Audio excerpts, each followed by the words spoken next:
pelajaran yang mau saya bawakan pada hari Sabat ini kepada saudaraku yang ada di jemaat cabang Parang. Berjudul apa? Penyerahan diri. Penyerahan diri. Penyerahan diri ada ayatnya yang tertulis di dalam, perhatikan baik-baik ya. Yeremia 29 ayat 13. Dibaca Alkitabnya bersama-sama. Yeremia 29 ayat 29-13. Coba bersama-sama. 1, 2, 3. Sudah dapatkah? Apabila kamu mencari aku, 1, 2, 3.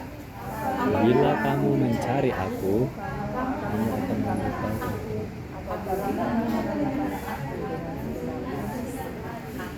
Wah, Tuhan menyatakan. Tadi apa? Judul khotbahnya? Penyerahan diri. Kalau penyerahan diri ini bagaimana ciri-cirinya?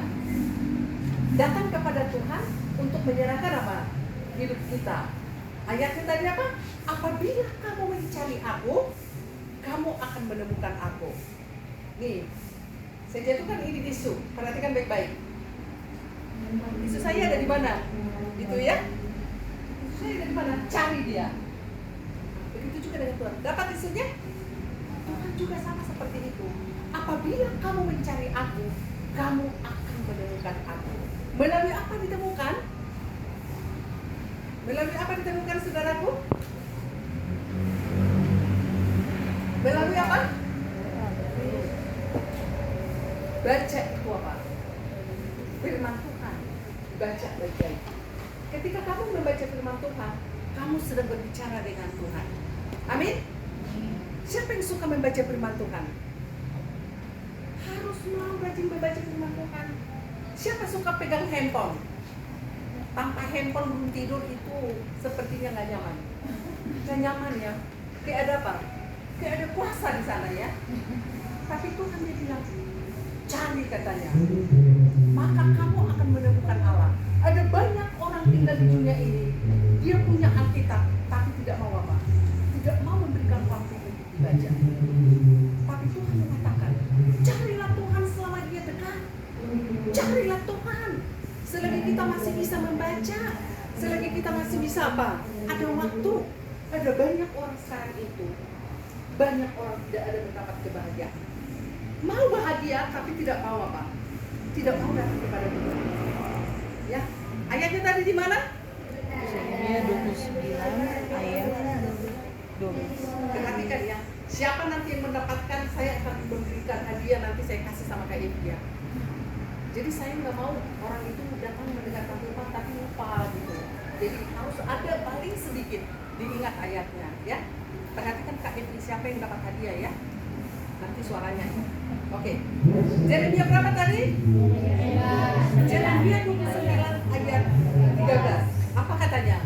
Apabila kamu mencari aku, kamu akan menemukan aku. Wah, luar biasa. Tuhan itu sungguh luar biasa. Ketika kita ada masalah, curhat sama siapa? Datang sama Tuhan. Tuhan akan melepaskan kita dari segala belenggu-belenggu, segala masalah itu. Ada punya buku kebahagiaan sejati? Ada nggak? Pernah dibaca nggak? Wah, luar biasa. Kalau ada dibaca, di sini ada satu rahasia yang diberikan Tuhan kepada kita melalui hamba Tuhan Ellen G. White. Dikatakan seperti ini. Serahkanlah diri kepada Tuhan pada pagi hari. Jadikanlah itu tugas utamamu yang pertama. Biarlah doamu seperti ini. Ambillah aku ya Tuhan, jadi milikmu sepenuhnya. Kubentangkan segala rencanaku di hadapan Tuhan. Apa dikatakan Tuhan yang pertama? Serahkan diri secara khusus di pagi hari. Ambillah aku Tuhan menjadi milikmu sepenuhnya. Ya. Siapa yang suka di sini? Ketika pada pagi hari dia terlebih dahulu untuk apa? Menyerahkan diri kepada Tuhan. Ada? Amin. Ada berapa orang seperti itu? Coba. Saya pengen lihat tangan, tunjuk tangan ini. Bagi orang yang bingung, lakukan itu. Pasti sukacitanya berbeda sekali. Walaupun tipis uangnya itu, dompetnya seperti banyak uangnya. Amin. Datang sama Tuhan. Ini penting sekali. Serahkanlah dirimu yang pertama kepada Tuhan. Jangan serahkan yang pertama kepada handphone. Dikit-dikit handphone nih. handphone dipegang. Itu seperti apa ini? Seperti apa? Seperti dewa ya. Kalau harusnya kita mencari Tuhan nomor satu. Yesus tidak lama lagi akan datang. Ada melihat kejadian-kejadian yang ada sekarang? Ada banyak kejadian secara tiba-tiba. Tapi Tuhan menyatakan kepada kita suatu rahasia. Dalam kitab Matius pasal 24 dikasih tahu tanda-tandanya apa, ciri-cirinya apa.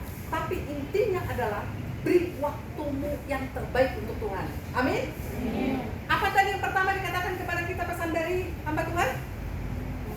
Serahkanlah dirimu di pagi hari yang pertama sekali. Dan apa yang kita rencanakan sepanjang hari ini harus disampaikan dulu kepada Tuhan. Kenapa banyak orang mengalami masalah dalam hidup ini?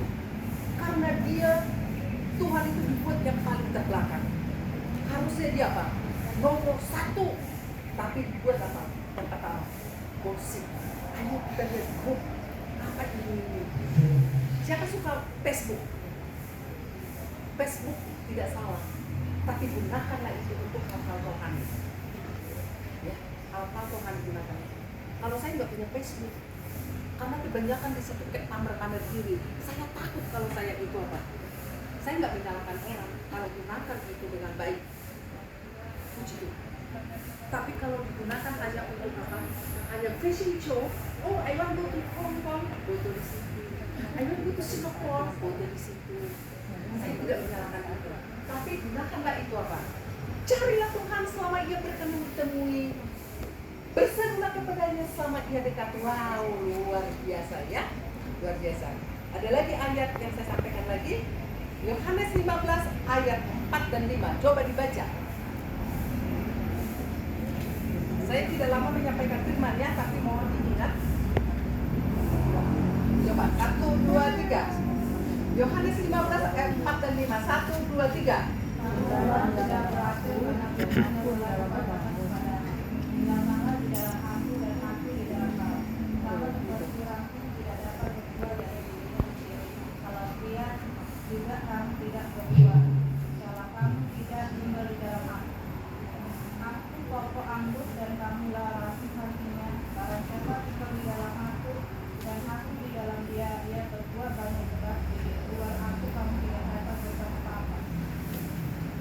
Luar biasa firman ini. Tinggallah di dalam aku dan aku di dalam kamu. Sama seperti ranting, kalau dia tidak tinggal di dalam pohon, bisa berbuah tidak. Ada buahnya, itu akan kering. Ya? Kalau buah itu terlepas daripada pohon itu, pohon kehidupan itu dari akarnya, pasti apa? Ranting itu tidak akan berbuah. Begitu juga kita umat Tuhan. Tinggallah di dalam aku. Yesus adalah pokok apa? Pokok anggur. Ada tahu lagunya? Yesus pokok dan kita caranya, tinggallah di dalamnya. Yesus pokok dan kita caranya, tinggallah di dalamnya. Amin. Harus tinggal di dalamnya. Kalau kita terpisah daripada pohon kehidupan itu, yaitu Yesus Kristus, maka kita tidak ada artinya. Amin. Yang jarang baca Alkitab, mulai saat ini ambil komitmenmu, berdoa sama Tuhan agar berakar kuat untuk mau mencintai firman Tuhan. Katanya jangan sampai Tuhan mengatakan, aku tidak mengenal kamu, aku mau masuk ke surga Tuhan, tok tok tok gitu. Tapi Tuhan mengatakan apa? Oh, aku tidak mengenal kamu. Hai kamu orang yang berbuat kejahatan, kamu adalah manusia-manusia terkutuk karena kamu tidak mencari aku tidak mengenal engkau. Sedih sekali ya kalau Tuhan mengatakan seperti itu. Tapi kalau Tuhan bilang, hai kamu yang negeri sudah berdosa, datanglah padaku. Ayat kita ya, aku akan memberikan kelegaan padamu.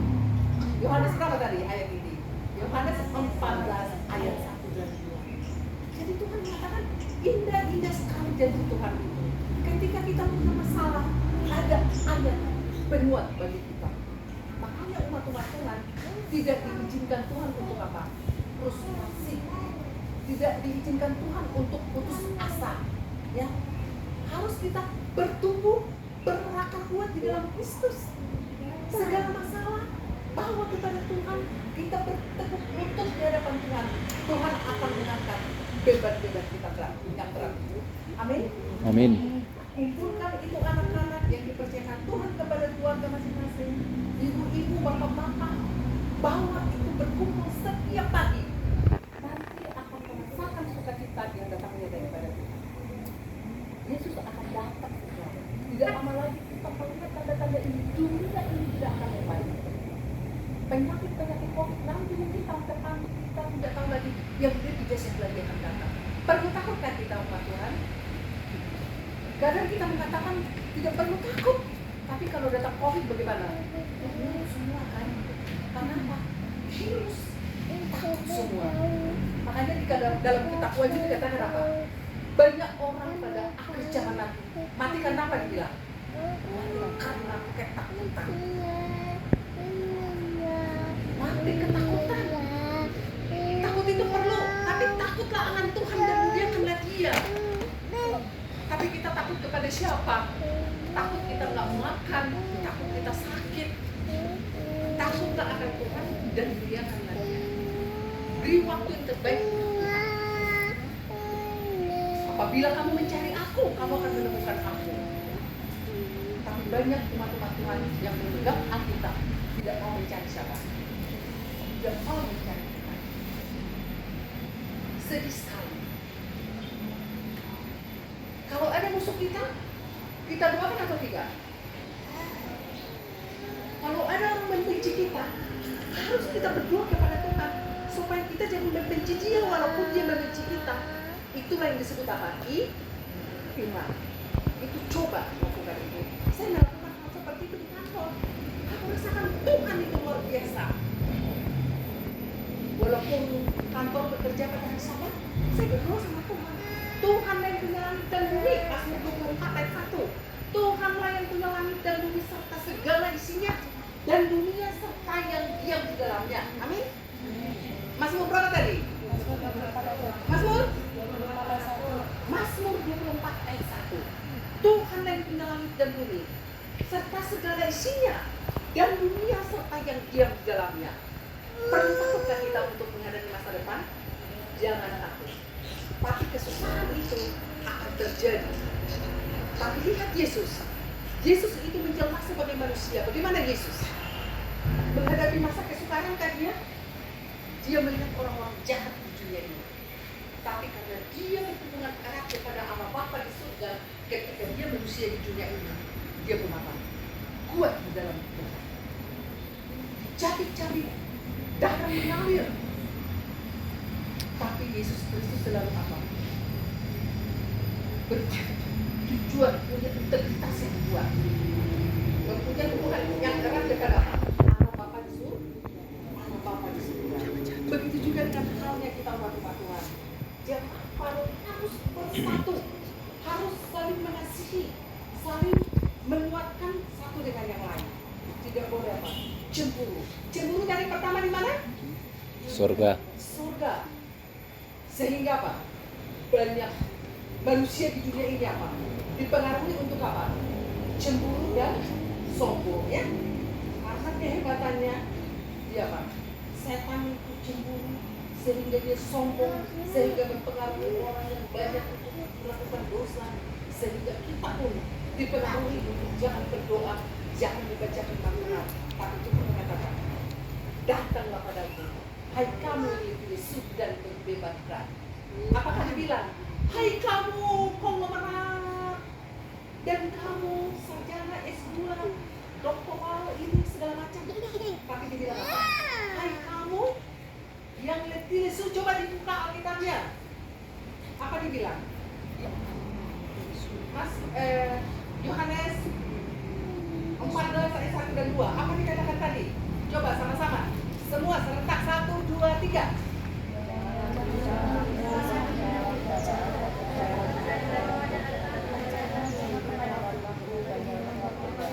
Inilah yang perlu kita kejar. Di rumah Bapakku ada apa? Banyak tempat tinggal. Jangan gelisah hatimu. Walaupun kita menghadapi masalah apapun di dunia ini, masalah perekonomian, masalah anak, masalah suami, tapi datang daripada Tuhan merendahkan hati, berteduh di hadapan Tuhan. Jangan pernah kita putus asa ya. Tuhan katakan dalam Matius 11 itu ayat 28 itu selalu dikatakan, diundang selalu ada di tangan Yesus. Marilah kepadaku, hai kamu semua yang letih lesu dan berbeban berat. Coba bayangkan Yesus itu mengundang orang manusia itu. Hai kamu yang letih lesu dan berbeban berat. Tuhan tahu manusia itu berbeban berat. Tapi manusia itu apa? Tapi tidak apa? Engkau punya telinga tapi tidak mendengar, kata Yesus. Engkau punya mata tapi tidak melihat. Apa? Buta roha, buta rohani. Ada Alkitab tidak dibaca. Matius 28 ayat 11 dikatakan, marilah kepadaku semua yang letih lesu dan berbeban berat, aku akan memberikan kelegaan kepadamu. Jadi ayat-ayat ini adalah ayat-ayat kekuatan bagi kita umat Tuhan. Jangan pernah kita lemas, lesu, kalau kita berbeban berat. Tapi Tuhan itu penjaganya dan kesehatan sungguh luar biasa. Amin. Amin. Dan ayat yang terakhir, coba dibuka Efesus 6 ayat 12. Apa isinya? Coba serentak bacanya sama anak-anak. Ayo mari 1, 2, 3. Efesus 6 ayat 12. Apa dikatakan Tuhan? Coba 1, 2, berapa muda? Efesus 6 ayat 12. 1, 2, 3.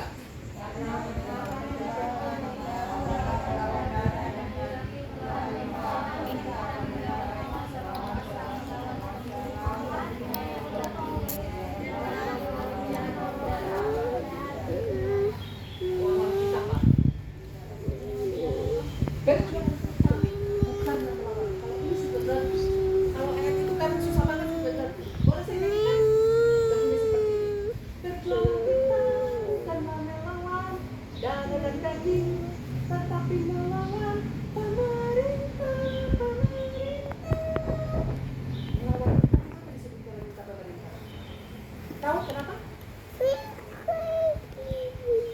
Kalau kita belajar kitab Daniel, kita buat harus kita pahami sebenarnya.